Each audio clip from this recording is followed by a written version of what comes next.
Now, rules and regulations. So anybody who is not in the United States of America can leave the building now, because this really relates to us here. Yeah. Okay, all right. Well, it just so happens we both do this talk, so you can help me, I can help you, and if you guys can participate as well. We had scribes at our hospital long before it was fashionable. How many of you have scribes? Oh, not very many. Not very many. How many of you have scribes and got rid of them? See, nobody gets rid of them. Well, how many of you want scribes but haven't been able to get them in? I think that's going to be a bigger group.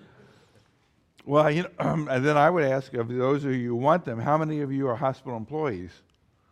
Yeah. Because that's the problem. Basically, all the people who have hired scribes basically are contractors who make their living out of what they kill. The more they see, the more they make. The less they see, the less they make. And so they want people to help them along. And one of the concerns, I think, is that when the a scribe will help the doctor see more patients, but the hospitals make $600. For every $100 the doctors make, the hospital makes $600. And so I don't understand why they don't want to facilitate the work of their doctors so that they can see more patients, because it's a kind of a no-brainer.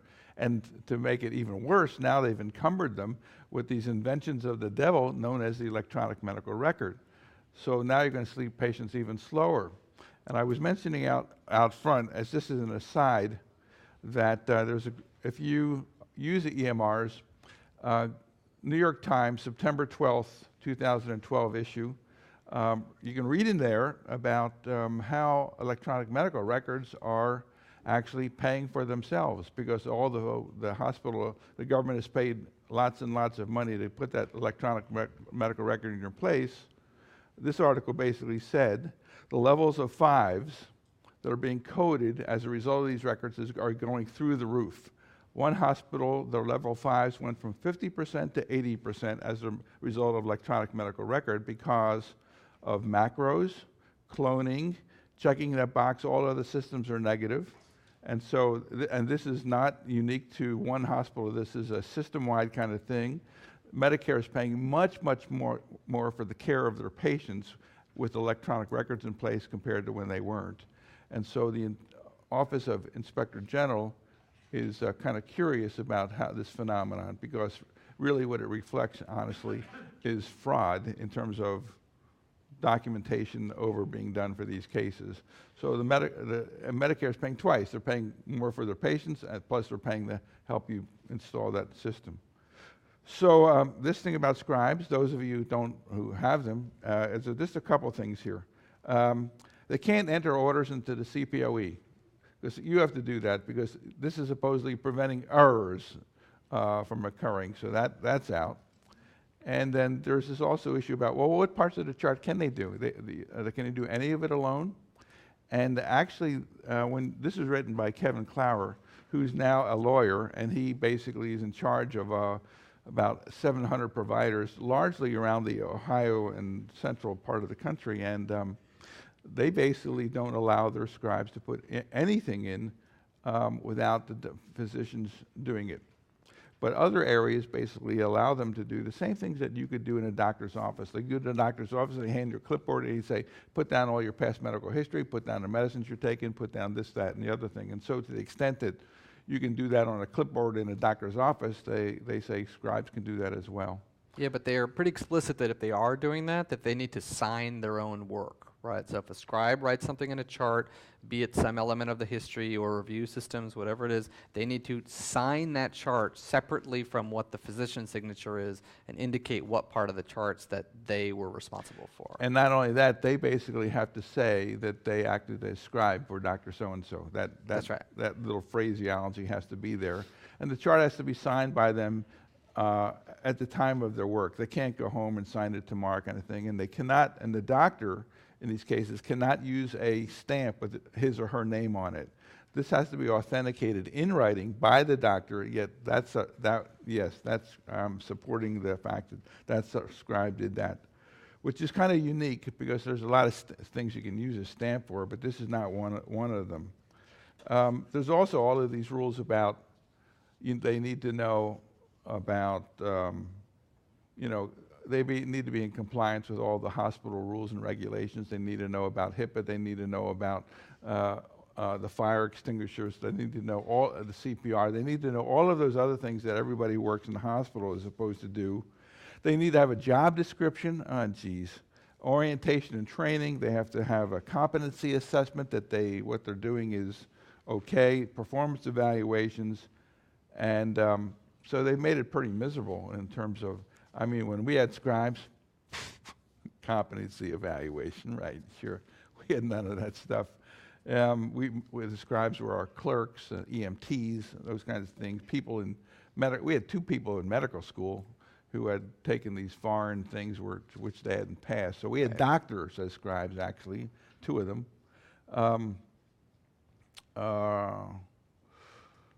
I think that, and the Joint Commission has about a bunch of stuff that it's basically the same kind of thing about authentication.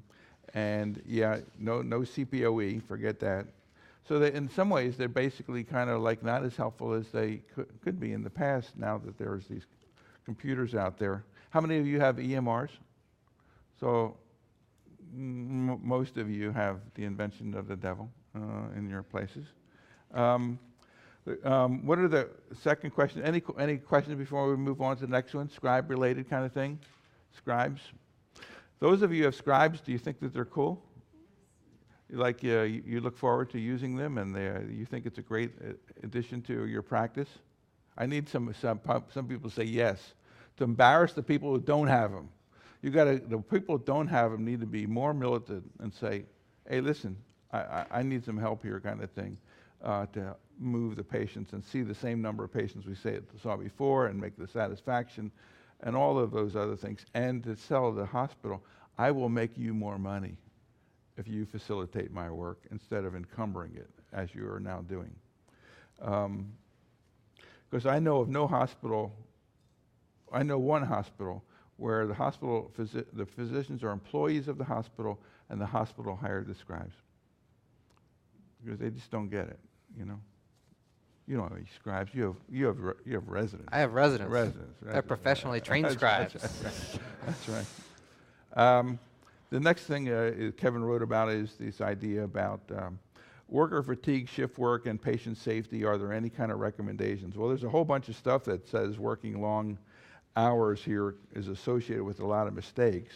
There are a lot of people here who work sort of 24-hour shifts in like small rural areas. Anybody? One person, a couple people. So, I think this section basically says that the longer you are working, especially in our job, which is sort of a high stressful job, the more likely you are to make mistakes. And some of them are not medical either. They're sort of documentation mistakes, they're following up on things mistakes, so it's not always medical mistakes, but they sort of have an ideal cutoff of what they think is the best number of hours, and the most number before your brain goes to complete mush and you start making all kinds of mistakes. What do you think that number is? 2. Yeah, it's around 12 is what, About 2. Two, yeah. That's right. For me, I'm getting soft. Now, for me, it really is 8, but. Well, I would ask you, 8 hours. That's it. Yeah, that's I right. have that in my notes. 8 hours is the limit for domestic flying. International flying, they have 2 or 3 people sleeping around there, so that although that plane flies itself, by the way. Right. But yes, 8 hours is the limit. I know. I have some friends who are pilots, and they say, like, as a pilot, what you need to do is you need to be pretty alert and awake for takeoff and landing, because that's when pilots are actually doing things. Otherwise, like you said, literally is on autopilot. Is there a mandatory? Yeah, there is. I think it's 60. I think 60? They have to go, they can go work for foreign airlines, but I think in the United States, and the pilot's been fighting this for years because there's still fantastic protoplasm at age 65, and now they gotta quit, or they gotta move to the right seat. Oh, really? Yeah, they made Sully retire, the one that landed on the Hudson. Well, obviously, the guy who landed in a river, he ought to retire. You should write a book and then retire. That's right, what you should do. But there's these studies, basically. There's this nurse study that's cited in here, 2004, 393 nurses they looked at 5,300 shifts.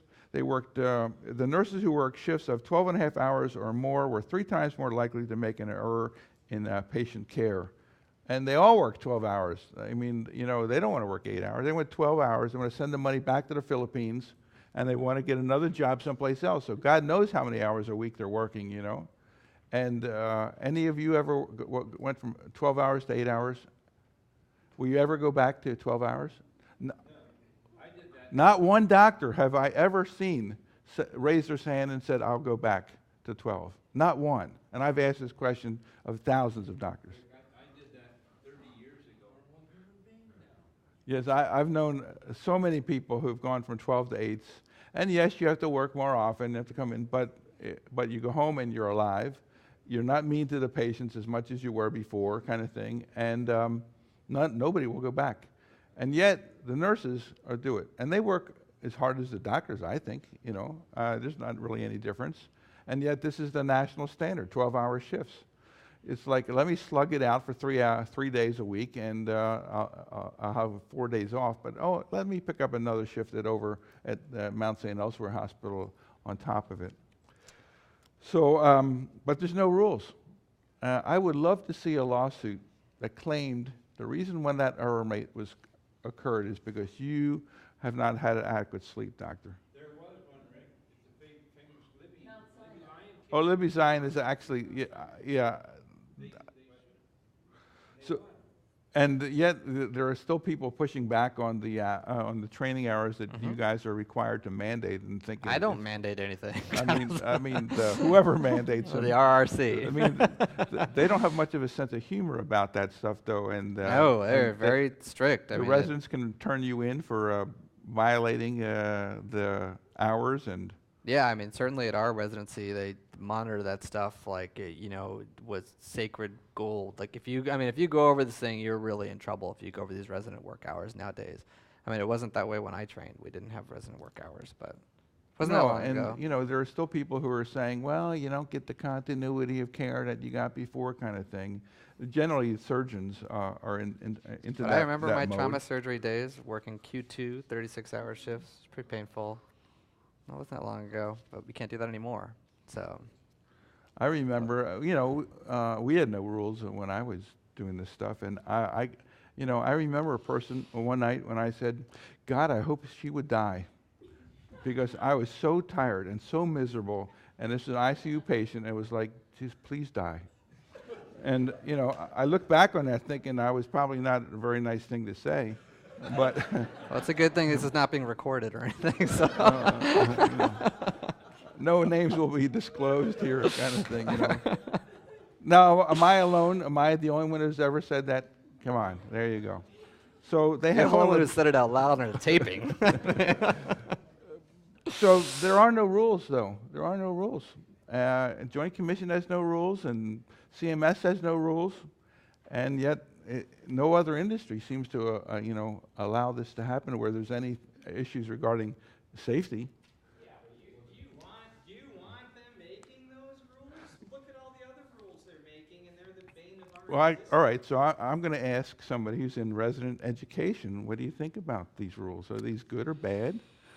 Well, I think that, it depends what kind of rules you're talking about, right? If you're talking about resident hours. education rules, every resident I've ever talked to says that they're horrible. They hate them, because what they end up doing is you lose like vacation time, you lose all this other stuff. It's because they have to follow these rules that, how do you balance the safety of a patient and errors and decision making against kind of getting in all the training you need in 3 or 4 years? Now, this is not speaking from a practicing in the community standpoint. This is purely a resident education standpoint. I don't know what to say. I don't know if the rules are doing harm or good. I don't know if they're making our residents better trained or worse trained, or I don't know if it's good to know how to make good decisions on like essentially no sleep. I have no idea. I know that I don't want somebody telling me what to do, generally speaking, especially when it comes to my own hours and things, and I think it has a lot to do on your practice environment. I have been fortunate enough to work at a few different practice environments, some of them very sleepy, where in a 12-hour shift, I'd maybe see 8 patients. Could I work longer than 12 hours there? Yeah, probably, because it's not really what I like to call work, So I think that a general rule that sort of governed all these things wouldn't take those subtleties into consideration. So I wouldn't want them personally, but that's just my opinion. There's this study in there by the Joint Commission on 24-hour shifts. So this is a litany of things. Make 36% more serious preventable adverse events than individuals who work no more than 16 consecutive hours, 5 times as many serious diagnostic errors, twice as many on-the-job attentional failures at night, 61% more needle sticks and other sharps after the 20th consecutive hour. That doesn't sound that bad, so maybe it is. Reported more, making 300% more fatigue-related preventable adverse events than led to a patient's death. And there's somebody admitting to that. Okay. Fair enough. Et cetera, et cetera. A lot of it just seems reasonable. Is it better to tell patients about medical errors or just keep quiet? Obviously, it's best to keep quiet. But that's not an option any longer because according to the Joint Commission beginning 2001, you had to disclose errors associated with adverse events. You didn't have to disclose near misses, and that's still true. You don't have to disclose it. If you almost gave the penicillin to that person who was allergic, but you didn't, what you're supposed to do is report it as an event that maybe the hospital can figure out why that happened and avoid that in the future, but the patient doesn't have to be advised that you almost got penicillin as a near miss. Disclosure of these problems is really tough because people who do it need to know how to do it. I mean, obviously, you have to have the skill set. And sometimes I see doctors who feel that they are the ones who should let the patient know about the error, who are tactically really bad at doing that kind of stuff. And so I think that I'd rather let the hospital. The hospital has specially trained people who knew how to do this with a little, with care and get it done. I think better than people who weren't trained to do it. So I think it done carefully by people who are experienced and trained persons. It's a whole litany of things that they expect you to reveal if there has been an error that has resulted in some harm for the patients, and there's some stuff in there that you can review. I don't think we need to go into specifics.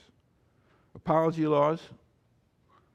We saw a great case recently when we reviewed for one of our publications where.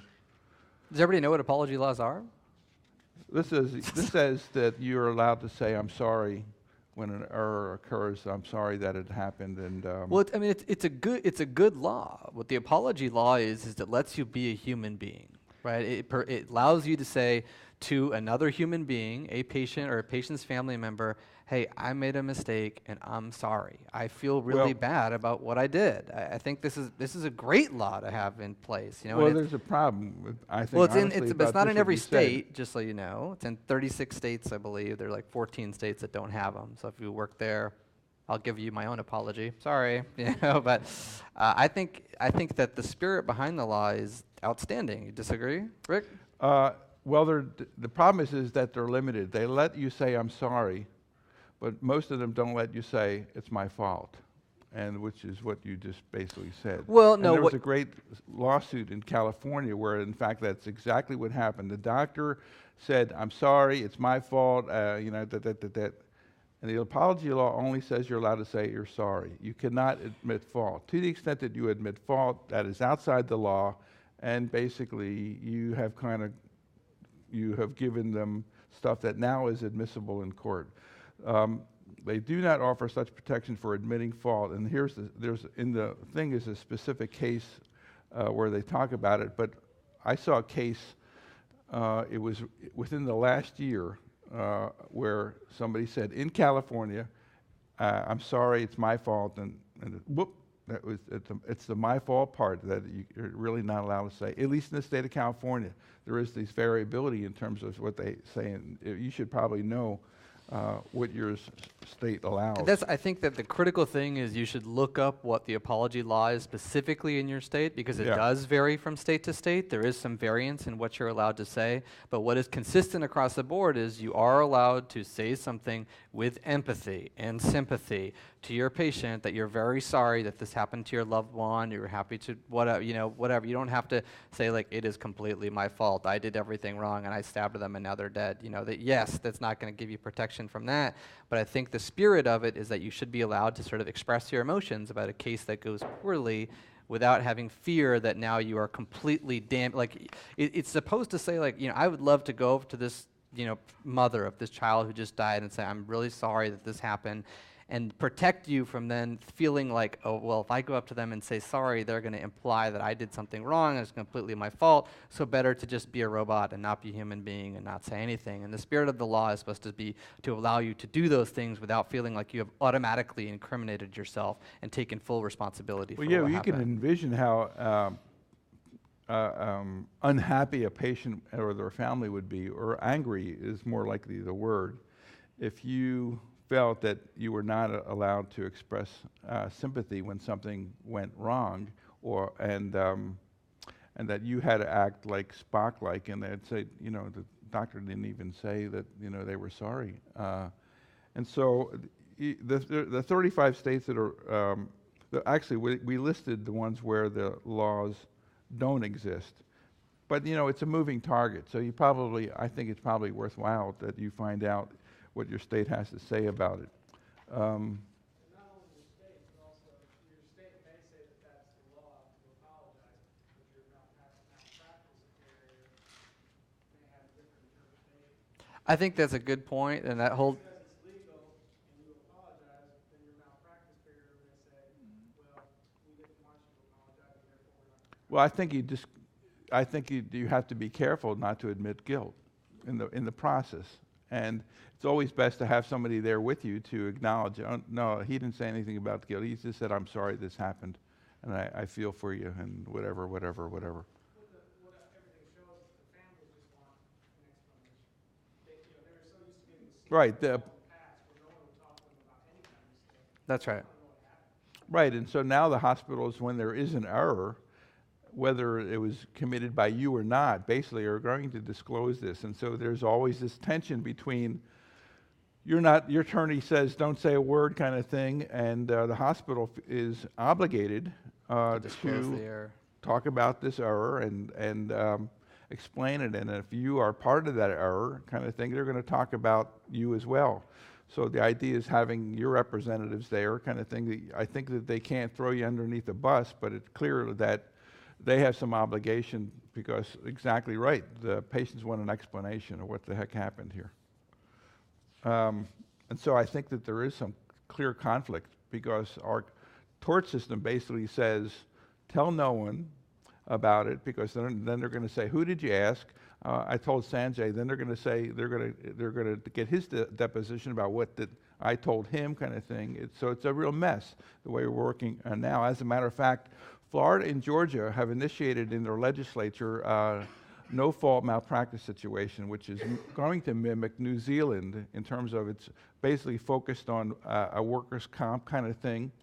And that's relatively new. I don't know that it's passed, but both of those states are initiating these no-fault malpractice kinds of things, which in many ways would allow a lot of good things to happen, actually, because they would separate out guilt for making a mistake with compensation for what the patients need to be getting in terms of recovery.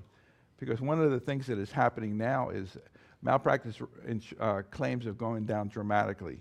There's no question that there's many, many fewer claims than there used to be, whether it's as a result of tort reform or not. Most of the lawyers are not interested in taking cases that are going to net $100,000. They need big cases. And so there's a good subset of people who are harmed by the system, but the cases are just not worth it. There was a couple of cases. One of them was a kid who died, actually down here in Southern California, during a clubfoot operation. The kid died as a result of the operation.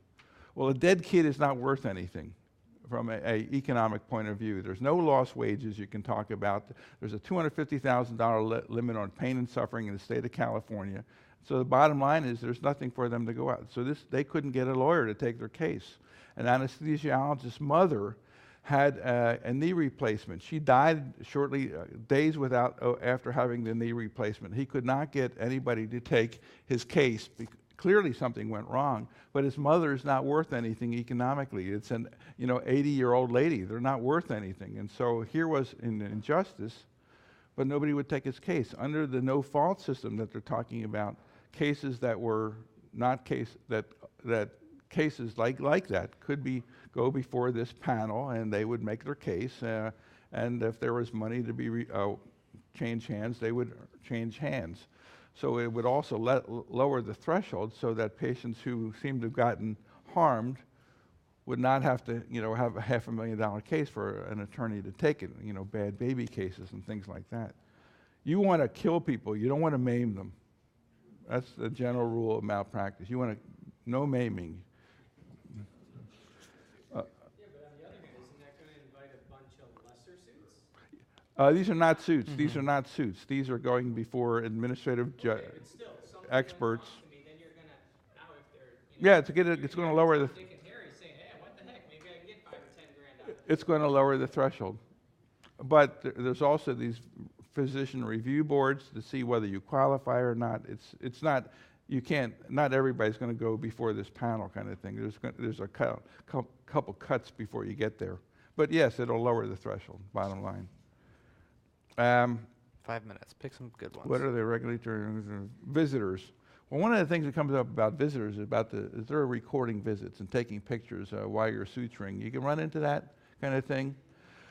Yeah, how do you guys handle that? What do you do in those situations? Why not? What if they say, why not? It's my body, it's my right. I have a right to take a picture.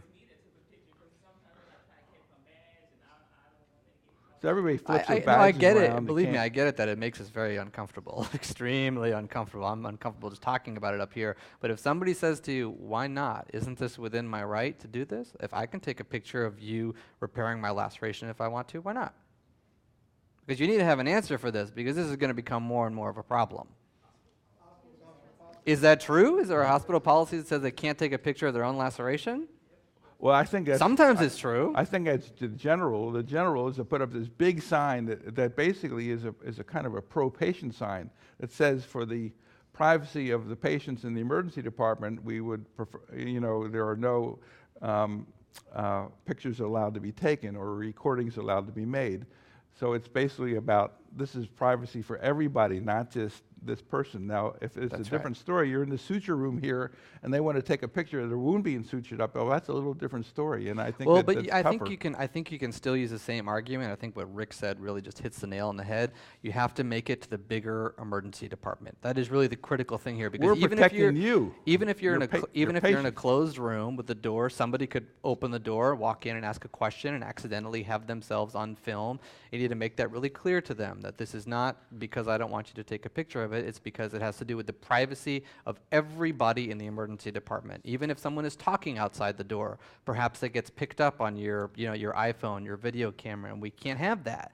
Like, and unless you're really like in some kind of a vacuum by yourself with the patient with 10 feet of insulated glass around you and a door that only you have the combination to, there's absolutely no way to guarantee that someone, either voice or name or another nurse or another physician, won't get into your recording or video. And that's why it's not allowed. And that is a fact. I mean, that HIPAA is behind you 100% on that one, regardless of what your hospital policy is. I think that's the best way to deal with it. So you could come up with a very...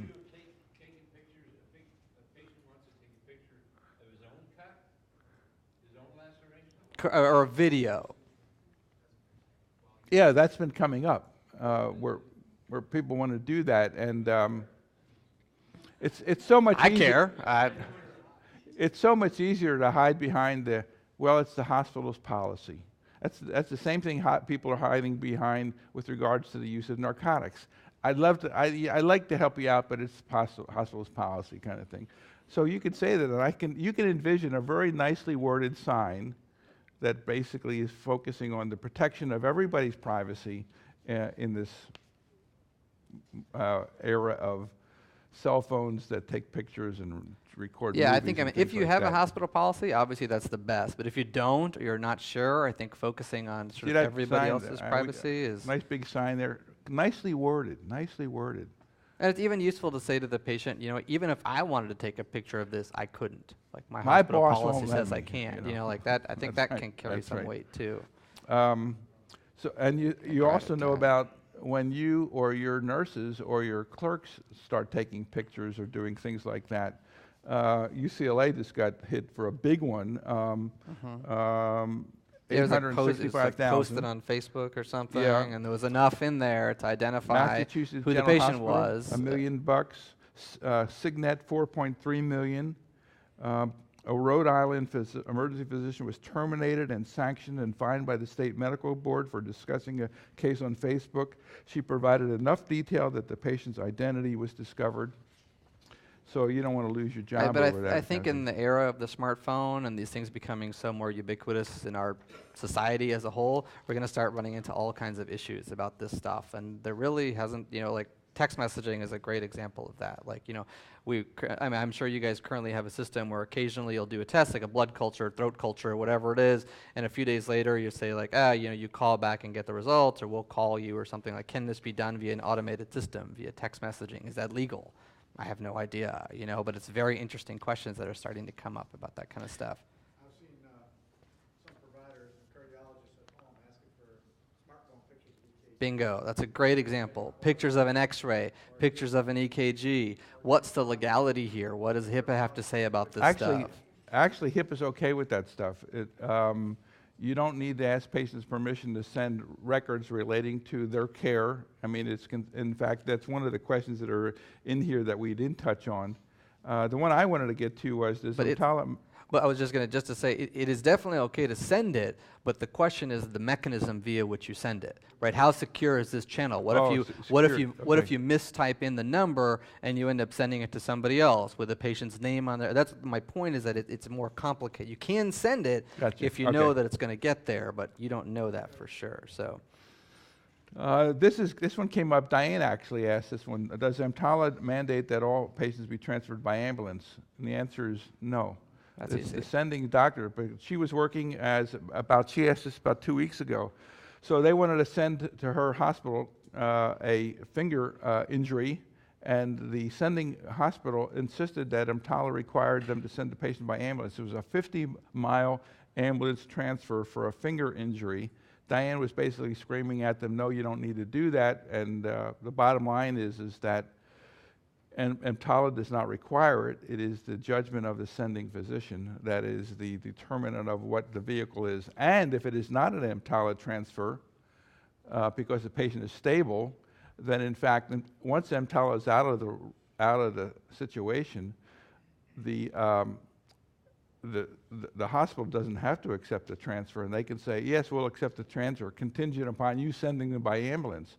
So once this is a stable patient, the receiving hospital can set up all kinds of misery in your life about what they want, and I want another CAT scan and do a blood test, and but those are in non-EMTALA transfers. I probably should stop. I think we're over time. Yes, we will. So there's some others there too. He got a little carried away in this chapter. We'll see you tomorrow. Enjoy this wonderful day. Yeah, it's supposed to be beautiful weather all weekend, so do Southern something California fun, everybody. at its best.